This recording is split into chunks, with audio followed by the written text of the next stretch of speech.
시편 51편의 표제를 보시면 다윗의 시 영장으로 한 노래, 다윗이 밧세바와 동침한 후 선지자 나단이 저에게 온 때에 라고 하는 설명을 우리에게 해줍니다.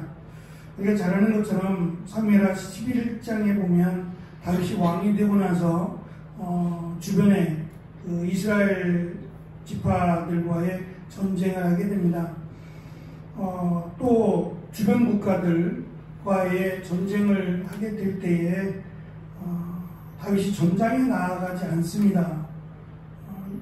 일단 그 문제부터가 왕은 왕궁에 있어야 될 사람이 아니라 전장에 있어야 될 사람입니다. 평상시에는 왕궁에 있다 할지라도 전쟁 시에는 늘 전쟁의 맨 앞에 서서 진두지휘를 해야 될 사람이 왕이기 때문이죠. 그런데 이 전쟁은 자신이 나아가지 않아도 충분히 이길 수 있다 생각했든지, 아니면 신하들이 왕은 전쟁에 나가서 혹시라도 다칠 수 있고 죽을 수 있으니 위험하니 당신은 왕궁에 있고 우리가 나가서 알아서 싸우겠다라고 해서 다윗이 남았을 수 있습니다.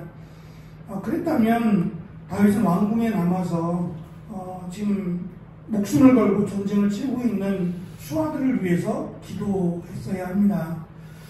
그런데 기도한 것이 아니에요. 왕궁을 돌아다니는 그의 모습은 기도하는 모습이 아니에요. 기도하는 모습이 그를 죄로 인도할 리는 없기 때문이죠. 오히려 다른 생각을 했을 가능성이 높습니다. 그때 마침 눈에 들어온 것이 밧세바가 목욕을 하고 있는 모습이었어요. 우리가 이스라엘 또는 예루살렘의 지형에 대해서 이번 주에 말씀을 드렸습니다만 800m 해발 800m 높이에 세워진 예루살렘이라고 말씀을 드렸으니까 상당히 높겠죠.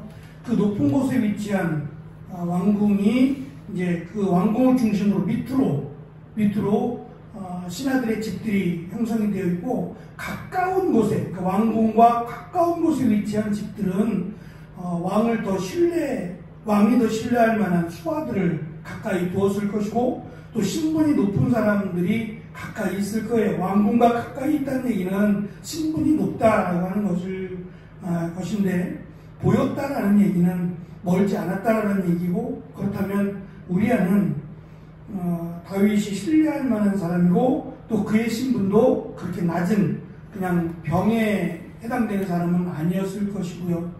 또 우리아는 다윗이 도망칠 때에, 사울을 피해서 도망다닐 때 합류했던 정말 믿을 만한, 그리고 가장 힘들고 어려웠을 때에 자신을 도와준 전우라고 할 수 있을 겁니다. 문제는 전쟁 중에 일어난 일 또는 목욕을 했기 때문에 문제가 아니라, 이 목욕한 것을 보았고 또 누군지 알아보라고까지 해서 그 여인의 신분을 확인을 했어요. 그럼 이 두 가지만으로도 다윗은 포기해야 돼요. 포기하고 다시 원래 자신이 해야 될 일인 수하들을 위해서 기도하는 일을 했어야 합니다. 그러면 더 이상의 문제가 생기지 않았을 겁니다. 밧세바가 목욕을 한 것이 문제가 아니라, 또 다윗이 그것을 의도적으로 보려고 살핀 것도 아니었어요. 그러니까 거기까지는 그것을 죄라고 인정하지는 않는 거예요. 다윗이 본 것, 보게 된 거죠. 보게 된 것, 이것을 지금 죄라고 지적하는 게 아니에요. 거기서 멈추지 않은 것을 지금 죄라고 연결을 하고 있다라고 하는 것을 우리는 이해해야만 합니다. 특별히 다윗이 지금 이 51편에서 강조하고자 하는 것은 앞에서도 순종이 제사보다 낫다라고 하는 것을 설명한 것처럼 하나님은 그 상태에서, 다윗의 지금 현재 상태에서의 재물은 하나님이 받지 않으실 거라는 거예요. 그래서 먼저 하나님이 나를 정결하게 해주시고 내 구원의 기쁨이 그 안에 충만해진 다음에, 그 다음에 마지막 19절에 보면 내가 하나님 앞에 온전한 제사를 드리겠다라고 설명을 하고 있고, 또 하나님이 그 제사를 기뻐 받으실 것이다 라고 하는 설명을 합니다. 예수님께서도 제자들에게 말씀하실 때에 형제와 화목하고 그리고 와서 나에게 제사, 제물을 드리라고 말씀하셨죠. 그것은 이스라엘 백성들이 이 제사라고 하는 것이 하나님께 드려지는 건데, 제사를 하나님께 드림으로 자신이 해야 될 일, 또 자신의 죄악을 사함받았다라고 여겼기 때문이에요.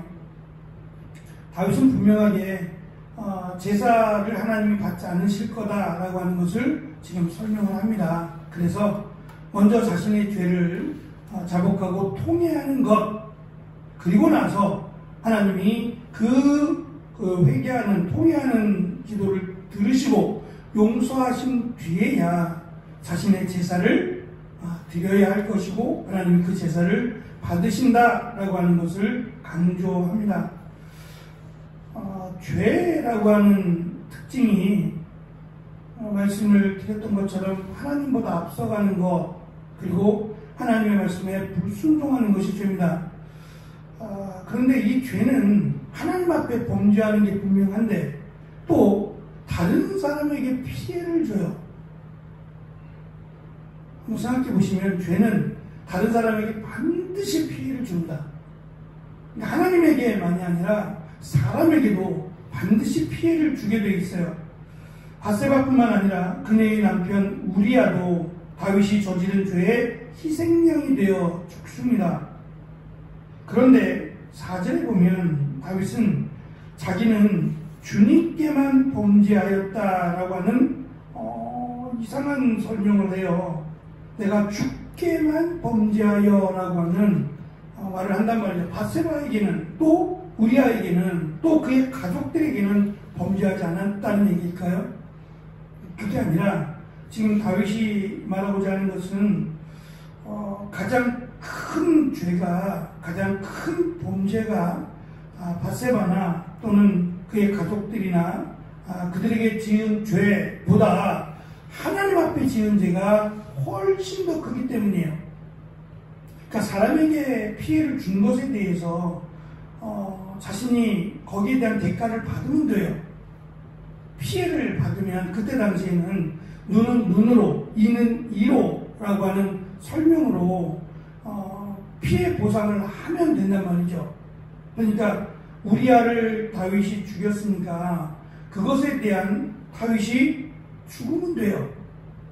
그리고 그것에 대해서 하나님은 바세바와 다윗 사이에서 태어난 첫 번째 아들인 그 아들이 죽어요. 다윗이 죽어야 되는데 사실은 그의 아들이 죽어요. 왜냐하면 우리가 하나님의 뜻을 다 할 수는 없지만 하나님이 다윗을 통해서 하시고자 하는 일이 있기 때문이죠. 그래서 분명히 그의 대가를 받아요. 그리고 그 집에 피가 떠나가지 않는, 그러니까 어찌 보면 더 잔혹해요. 다윗 하나만 죽으면 되는데 그렇지 않고 그 집안에 자식들이 서로 싸우고 자식들이 죽이고 하는 정말 끔찍한, 어찌 보면 훨씬 더 잔인한 일이 그 집안에 끊이지 않게 되죠. 그러니까 그 대가를 치른단 말이에요. 문제는 하나님에게예요. 분명히 이것은 하나님에게 피해를 준 거예요.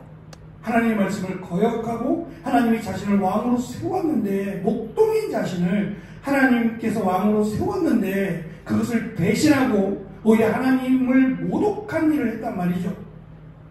하나님 앞에 죄를 지은 것에 대해서는 어떻게 해결하겠냐는 거예요. 그것은 다윗이 목숨으로 대신한다 그래서 갚을 수 있는 게 아니에요. 인간은 흔히 내가 죽어버리면 마치 내가 속지 않은 양 착각을 해요. 그래서 내가 끌어안고 죽겠다고 생각을 해요. 제일 어리석은 거 아니고, 남은 가족들은요.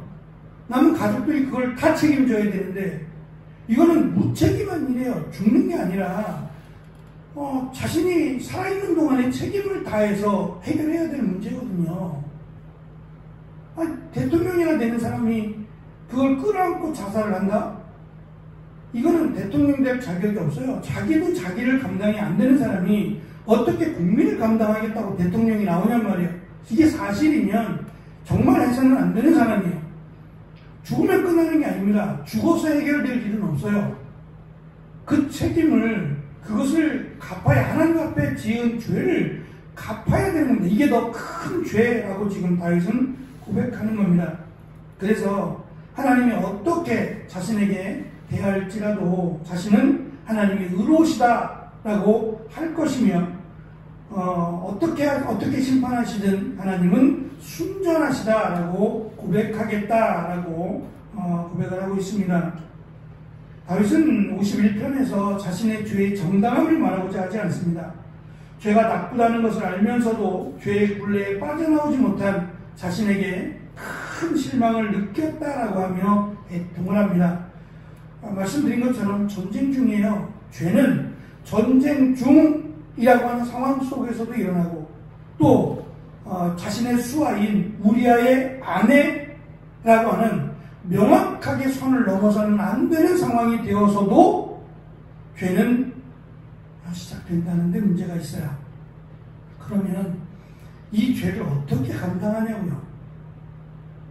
다윗이 이 정도면 다윗과 같이 살지 못하는 사람들은 더 하지 않겠어요?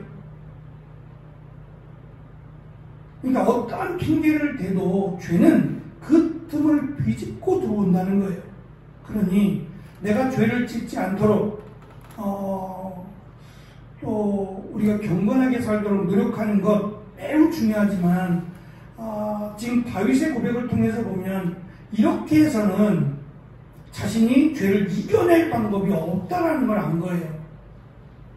우리가 24시간 기도하는 거 아니고요. 24시간 거룩하게 살기 위해서 몸부림치는 거 아니에요. 만약에 진짜 그렇게 산다면 정말 큰 은혜 가운데 살게 되겠죠. 죄를 짓지 않으려고 노력하는 것보다 다윗의 고백은 죄를 짓지 않으려고 노력하는 그 노력보다 다윗이 지금 말하고자 하는 이 죄를 이기는 방법이에요. 이 죄를 이기는 방법은 하나님이 나에게 얼마나 큰 은혜를 주셨는지를 생각하고 그 은혜와 기쁨 가운데 사는 거예요. 그것이 죄를 막는 것이다 라고 다윗은 고백합니다. 제가 벌써 꽤 됐습니다만 그 전에 있던 교회에는 그 영성수련회라는 걸 만들었어요. 이제 교단이 통합치기이기 때문에 그렇기도 합니다만, 영성이라고 하는 말 자체가 영성, 우리의 영을 새롭게 하거나 우리의 영을 충만하게 하거나 이런 기본적인 의미로 수련회를 통해서 우리의 그 영성이 회복되기를 원한다라고 하는 취지로 만든 수련회입니다. 1박 2일밖에 안 되지만 여기에 굉장히 문제가 많았어요. 2단과 가까운 시비에도 걸리고요. 그래서 영성 수련회가 담당자들이 계속 바뀌었어요. 제일 부담스러워하는 수련회고, 이 수련회를 맡기를 거부하긴 할 수는 없고, 맞지 않았으면 그래갖고 매년 그 사역이 임명이 될 때면 영성 수련회만큼은 맞지 않았으면 좋겠다. 부교육자들의 마음속에는 영성 수련회만큼은 좀 피했으면 좋겠다라고 하는 마음이 들었어요. 잘해도 이게 문제가 될 수 있고, 열심히 해도 이게 방향이 잘못되거나 내용이 문제가 되면 괜히 안 하니만 못하잖아요. 그렇다고 목사가 잘 못하겠습니다 라고 말할 수는 없는 일이고 굉장히 부담스러운 일인데, 마침 제가 그 사역을 맡기 바로 전에 이게 문제가 발생을 했어요. 문제가 발생을 해서 목사님이 이제 크게 노하시는 일이 생겼고, 이 영성수련회, 지금까지 했던 영성수련회를 다 싹 지우라고 하셨어요. 백지 상태로 놓고 다시 시작하라고 처음부터. 이 얘기는 굉장히 큰 겁니다. 지금까지 잘못했다는 얘기예요. 근데 대안이 없어요. 사실은 이렇게 하라고 말씀하지 않아요. 이분 스타일이 이렇게 하고 이렇게 준비해서 해 라고 하지 않아요. 맡은 사람이 알아서 하는 거예요. 그리고 그것에 대한 책임을 맡은 사람이 지는 거예요. 얼마나 부담스럽겠어요. 기회가 되기도 하겠지만 너무도 부담스러운 일이에요. 그때 제가 그 영성수련회의 주제를 20편 51편으로 잡았어요. 회복이라고 하는 주제로 잡고 이 회복을 이 10편 51편에 있는 대로 주의 즐거움을 우리 안에 회복시켜 주시는 것, 이것을 회복으로 잡았어요. 그러니까 한국교회가 지금껏 회복이라고 하면 막 울고불고 막 난리가 나고 막 요즘 젊은이들이 한동안 했던 찬양 드리면서 막 크게 소리를 지르고 막 그간에서 막 진짜 말 그대로 부흥 집회가 일어나고 이런 것들이 회복이 아니라 진정한 회복은 내가 받은 하나님으로부터 받았던 이 구원의 기쁨이 내 안에 충만한 것, 그러니까 없는 게 아니라 이미 내 안에 자리하고 있는 이 구원의 기쁨이 내 안에 가득한 것, 이것을 회복으로 잡았어요. 그래서 뭐 크게 대단히 하지 않아도 하나님을 찬양하는, 저는 그것 자체가 회복으로 가는 길이고, 기도하는, 그러니까 막 바닥에서 뒹굴고 막 뭐 여기저기서 하는 것처럼 대단한 막 춤을 추며 기도하고 이런 것이 아니라 그냥 내가 무릎만 꿇고 기도할 수 있어도, 하나님의 이름을 크게 불러가며 찬송하며 기도할 수 있어도 저는 그것을 회복이라고 이야기했어요. 그래서 찬양을 많이 하고 또 찬양하면서 기도도 많이 하고, 그래서 한 2-3시간씩 찬양하면서 기도하는 이런 시간 자체를 저는 회복으로 봤어요. 그리고 말씀을 통해서 내가 받은 은혜를 새기고 되돌아보고 하는 시간들을 가졌어요. 어찌 보면 가장 기본이에요. 뭐 대단한 것도 아니고 아주 기본적인 그냥 뭐 크게 무언가를 해서가 아니라 시작되는 부분이라고 생각한 거예요. 아주 기본이 되고 시작되는 그 부분 속에서 짧잖아요. 1박 2일이. 그 짧은 시간을 가졌어요. 근데 그때 참석했던 분들이 사실 영성수련회가 처음이 아닌 거예요. 매년 영성수련회가 있었으니까 매년 오신 분도 있고, 또는 뭐 2번 또는 3번 오신 분도 있어요. 그리고 보통 1번, 2번 가신 분들은 또 안 가려고 해요. 그게 이제 부담도 안 되고 너무 좋으면 왜 안 가시겠어요? 이제 그렇지 않았던 거니까 안 갔는데, 제가 이제 영성수련회를 진행을 하면서 그 부분에 대한 설명을 미리 이제 알려드리고 뭐 영상으로 만들어서 보여드리기도 하면서 동기부여를 좀 했어요. 그랬더니 이제 한번 참석해 볼까라고 해서 오신 분들도 있었어요. 그래서 사실은 영성수련회가 그 모집 인원이 있는데 30명인가 그래요. 근데 그 30명이 안 채워지는 거예요. 예를 들면 비용은 거의 1,000만 원 가까이 들거든요. 장소를 대여한다든지 식사를 사서 먹는다든지 이런 것들이 회비를 낸다고 해도 기본적으로 들어가는 비용이 약 1,000만 원 가까이가 드는 큰 프로젝트예요. 근데 참여를 안 해요. 그러면 이 참여 자체가 사실은 문제가 되는 거예요. 참여를 안 하니까. 왜냐하면 가고 싶지 않아요. 그러니까 자기에게 영성은 문제가 없다고 생각하는 거죠. 그러니까 이게 이제 모집부터가 사실은 문제였어요. 모집을 어떻게 하느냐, 사람들을 찾아다니면서 제발 좀 참석해달라, 늘 몇 달 전부터 이걸 해야 되는 거예요. 근데 그거를 안 했어요. 안 하고 그냥 기도만 하자고, 진행위원들에게 기도만 하자, 그리고 하나님이 채워주시기를. 근데 정말 30명이 넘게 채워졌고요. 그 영성수련회가 끝나고 그 다음에 영성수련회는 그 모집 인원이 너무 많아서, 참여하고 싶은 사람들이 너무 많아서 다음번에 참여하시도록 권유할 정도가 되었어요.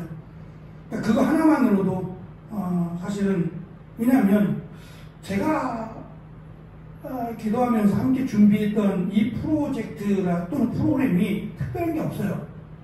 어찌 보면 야, 이렇게 해가지고 되겠어? 라고 하는 이야기까지 들을 정도였어요. 함께 하는 부목사들이 하도 걱정이 돼서 저 때문에 불똥이 튈까봐 어떻게 준비하느냐 물어왔고 있는 대로 얘기를 해서 했더니 이렇게 심심하게 준비해도 되겠냐고 이래가지고 무슨 영성수련이라고 할 수 있겠냐고 이렇게 말하는 이들도 있었단 말이죠. 근데 결과는 여기저기서 오히려 정말 말 그대로 회복되어지고 말 그대로 정말 은혜로웠다라고 하는 그런 결과가 있었어요. 저는 말씀이 옳다. 하나님의 말씀이 맞고 다윗의 고백이 맞다라고 하는 생각을 했어요. 우리가 이 땅을 살아가면서 죄를 안 짓고 살아간다는 것, 불가능하다는 걸 인정을 한다면 그 틈을 안 주려고 하는, 죄의 틈을 안 주려고 하는 것 중요합니다. 하지만 그럼에도 불구하고 저도 그런 기도를 많이 하는데요. 일단 내가 나에게 실망하는, 너 이거밖에 안 돼? 라고 하는 나에게 실망할 때가 가장 힘든 것 같아요. 근데 그럴 수밖에 없는, 크고 작고의 문제를 떠나서 그럴 수밖에 없다면 우리가 이 문제를 어떻게 해결할 것이냐. 무너진 댐을 막는 일은 이거 너무 힘든 일이에요. 조금이라도 틈이 생기면 그 틈을 막아버린다면 댐이 무너지지 않을 텐데, 근데 그걸 일일이 찾아다니면서 막고 그러기에는 여력이 부족하단 말입니다. 다윗은 그 생긴 틈을 막으려고 하는 게 아니라 아예 물이 들어오는 그곳에서 그 물이 댐을 공격하지 못하도록 막겠다는 거예요. 그랬다면 자신은 이러한 범죄를 짓지 않았을 거니까 믿음의 후손들에게, 이 시를 읽는 이들에게 이 죄를 짓고 그것을 덮으려고 애쓸 것이 아니라 차라리 그 죄가 내 안에 들어오지 못하도록 처음부터 그것이 내가 받은 구원의 은혜, 구원의 기쁨이 내 안에 충만한 것, 다윗은 이렇게 고백하고 있는 겁니다. 후손들에게 죄에 대한 심각성과 더불어 그것을 멀리하게 하도록 가르치려고 애를 쓰는데 그것이 정결이라고 하는 표현이에요. 거룩이라고 하는 표현이기도 하겠죠. 그 거룩 또는 정결이라고 하는 것은 죄에서 벗어나도록 몸부림치는 것이기도 하겠지만 다윗이 말하고자 하는 것은 구원의 기쁨이 내 안에 충만한 것. 그래서 늘 하나님 앞에 감사하고 내가 받은 구원의 기쁨이 내 안에 충만한 것. 사도 바울이 말하는 것처럼 저는 그것이 성령 충만이라고 생각해요. 성령 충만은 멀리 있는 게 아니라 예수 그리스도로 인하여 기쁨이 가득한 것을 성령 충만이라고 표현할 수 있을 겁니다. 다윗은 17절에서 하나님께서 원하시는 제사는 죄인의 상한 심령이라고 표현을 합니다. 상하다라고 하는 얘기는 이 항아리가 산산조각이 났을 때 쓰는 표현입니다. 그러니까 항아리가 흙으로 만들었는데 이 항아리가 산산조각이 나면 붙일 수 없어요. 다시 만드는 게 낫죠. 이처럼 회복될 수 없는 산산조각이 난 항아리와 같은 내 마음, 또는 완전히 으스러진 이런 마음이라고 하는 정말 가장 비천하고 가장 보잘것없는 바로 그 상태임을 내가 아는 거예요.